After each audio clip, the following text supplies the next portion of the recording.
RockEyez would like to welcome Rex Carroll Fierce Heart. Hey, man, what's up? What's going on? Hey, man, it's good to be here. Thanks for having me. No problem. Now, Fierce Heart, your album came out in '85, and would you ever think, in your wildest dreams, that would be reissued by AOR BLVD Records? I had no idea. That is thanks to my great friend Kelvin Hellraiser. Right. Who is? And I've known Kelvin since, give or take, 1985-ish. He started writing reviews on the Fierce Heart album, and he always gave me great reviews. Cool. He's actually a coworker of mine. Okay. Because I work for Metal Forces myself as a photographer.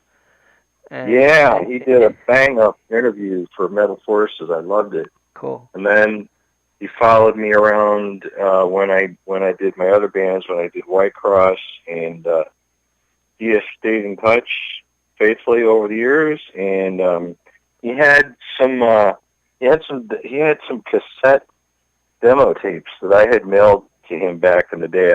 I'm sure I was like trying to get a record deal somewhere. Right.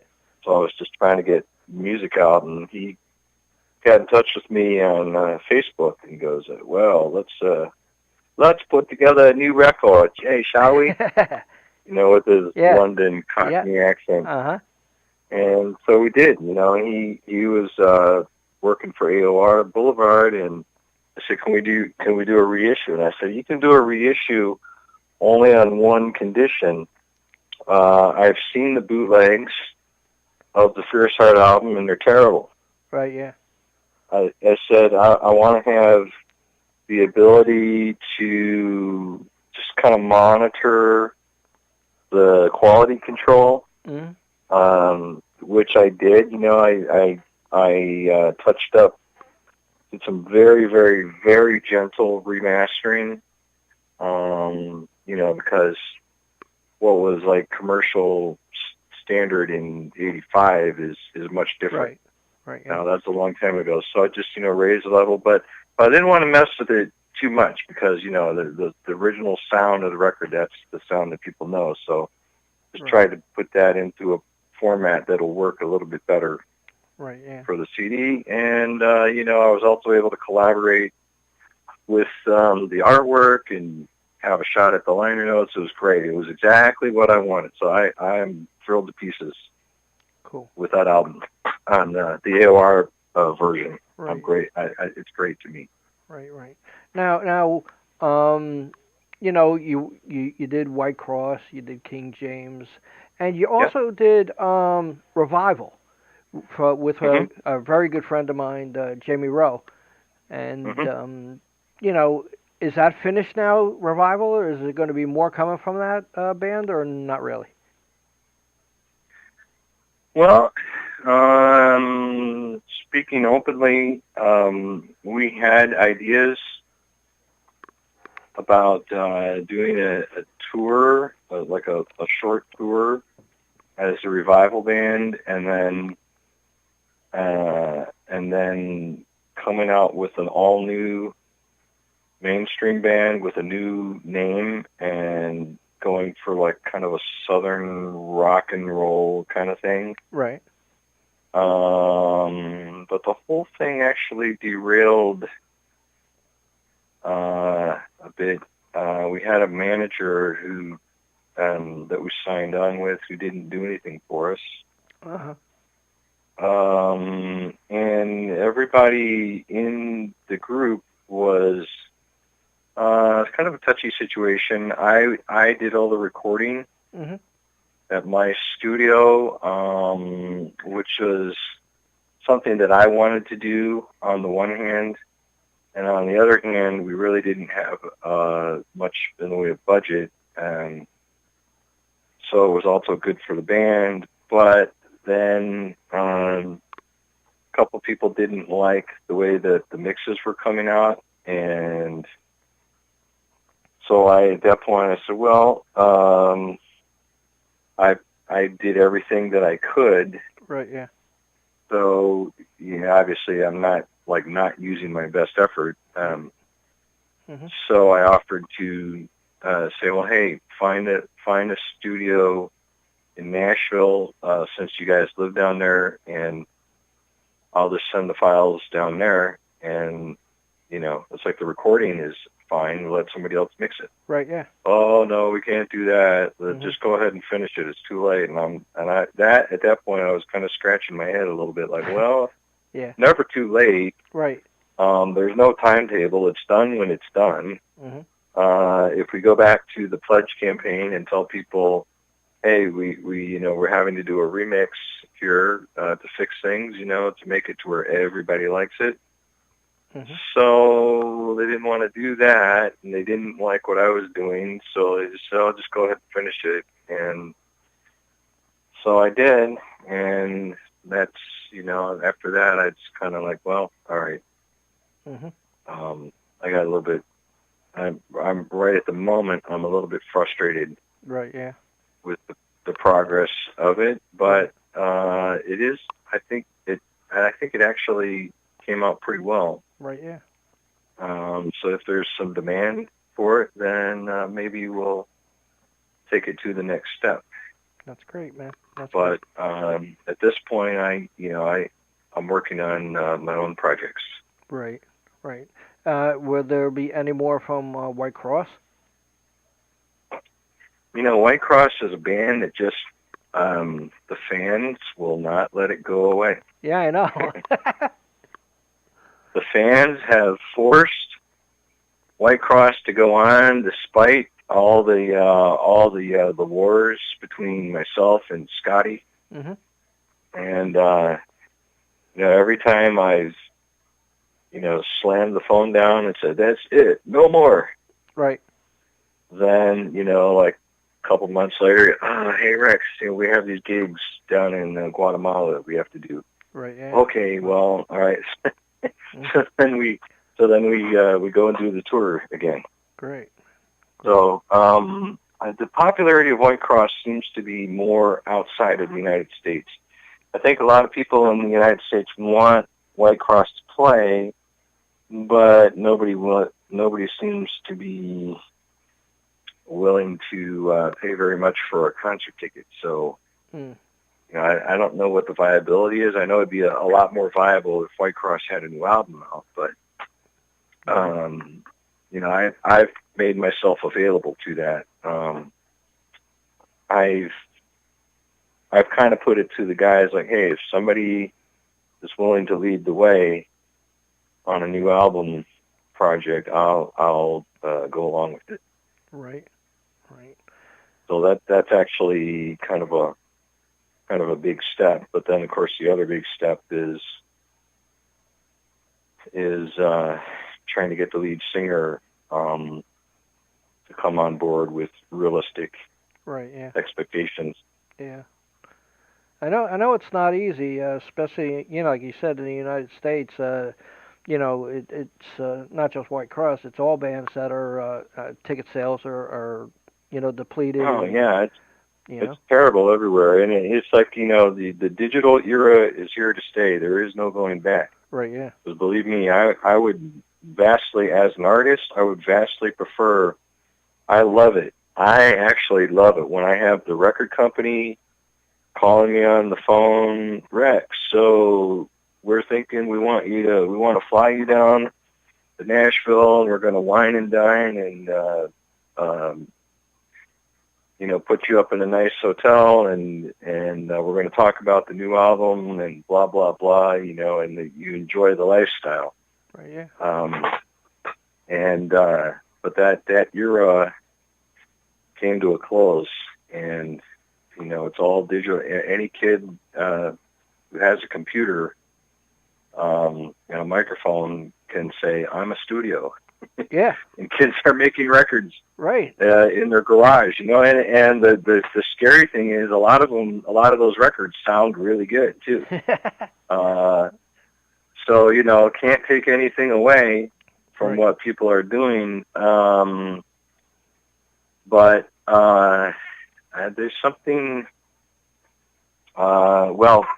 It's probably just me, because I enjoyed I really liked coming up in the analog world, and I liked the way it was where we had record stores and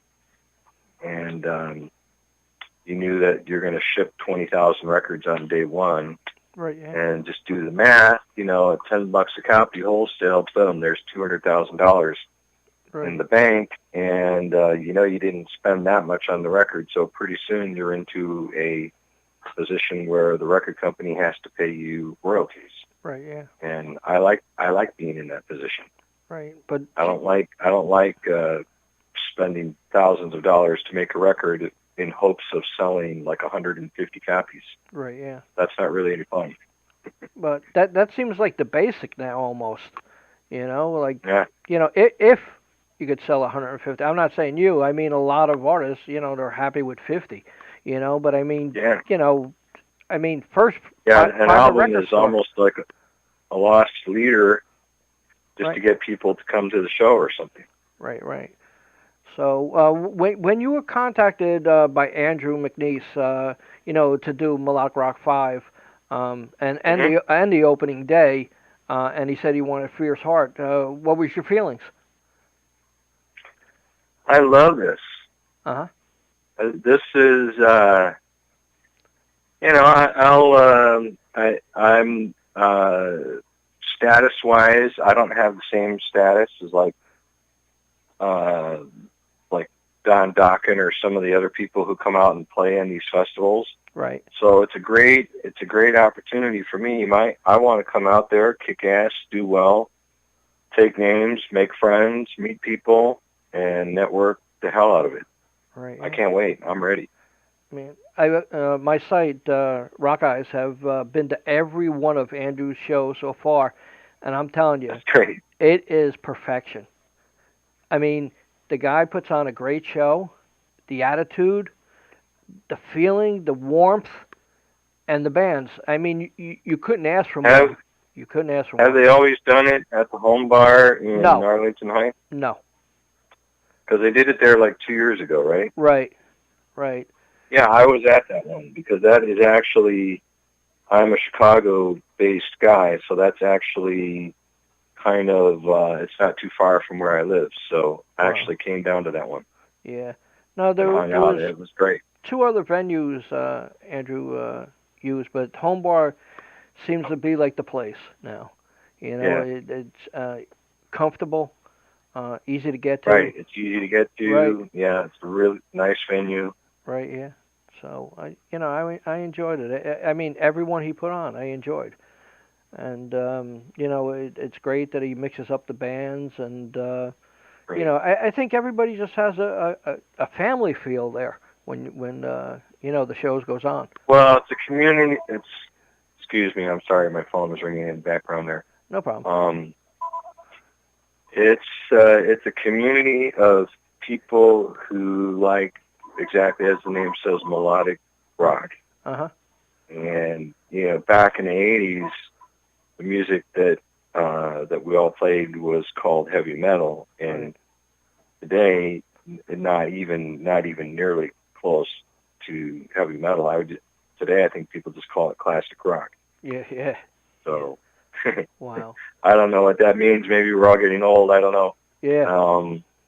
But whatever, it doesn't matter to me. I like the music that I like. I was raised listening to Deep Purple and Scorpions and Michael Schenker and Eddie Van Halen, all the guys who played melodically, and that's my heritage, and that's really what I love to do. Cool. Now you were saying about you're working on new material. Can you tell me anything about that? Well, it's brilliant. When we're done with the interview, I'll send some of it to you. Cool. That's excellent. I don't want to jump the gun and start saying too much, but I will send you some of the demos that I've been working out. Cool. And I have some interest. I am conversing with different record labels right now, and it's very promising. That's all I can say. Right. Do you expect it to be out this year or next year? Or? I'm sorry, say again? Are you planning to have it out this year? I want it out yesterday. Yeah. I don't have a timetable on it, but Right. I will say it is, as far as my music projects, I would say that it is my number one priority, because I know that it's really good stuff, and people are going to love these songs. I feel that my songwriting is really peaking, and the level of talent across the board, guitar, bass, drums, and lead vocals especially, is it has I would say it has a real Whitesnake kind of vibe to it in the vocals. That's excellent. A couple of people told me it's like, yeah, if you take kind of like Whitesnake vocals versus Rat, your guitar, right, something like that. You know, it's right in that group that we all grew up in. Cool. That's some of the bands I like, and I like classic rock. Basically I like all music. So now, don't get me wrong. I like a lot of the new music too. I like what a lot of the kids are doing. Right. I love this new band, Greater Van Fleet, with the kids in there. Oh yeah. Sounds fantastic. Yeah. Love it. Yeah, they just played here. So, and I love a lot of blues and even some classical music. But as far as rock and roll guitar that I do and what I write, that's where I'm at. Is with that that melodic. Right. This is really, festival-wise, it's the perfect festival to me. And I know that a lot of people that are coming to the festival have never heard of Fierce Heart, and they've never heard of me. So it's a great opportunity for me to just say hello to people with, shake hands, and also, let me play my guitar for you. Let me showcase this amazing band. Right, yeah. That we got for you. Let's give a listen to these songs. Yeah. I'm sure, we play our music for an hour. It's like, boom, it's short, it's over and done, and we hope that you enjoy it. Right. Is that the time? Is that the time? Right up your alley. Is that the time limit? Andrew's. Oh, I have no idea. Right. Yeah. I have no idea. Wow. So that's I'm glad you're coming to the show and gonna play some tunes for everybody to enjoy, and new people learning about you. Like I say, I'm there to kick ass, take names, say hello, network. Cool. Get to know people and hang out. Wow, that's great. Is there anything else you want to talk about before we end? No, a big shout out to AOR BLVD Records and Paul Rutledge and Kelvin Hellraiser and Andrew McNeese for having us at the festival. Just can't wait. Real excited, and mostly shout out to the fans. I think a lot of the people that come are going to be local because Chicago area. It's going to be a big draw from the local area. Right. I'm a Chicago hometown kid, so I'd look forward to meeting all of you people out there at the festival. Cool. I can't wait. Cool. Thanks a lot for the little chat, Rex, and congratulations on coming to the show and playing for us. Thank you. I wish you the best. Thanks so much. All right. Bye-bye. Bye-bye.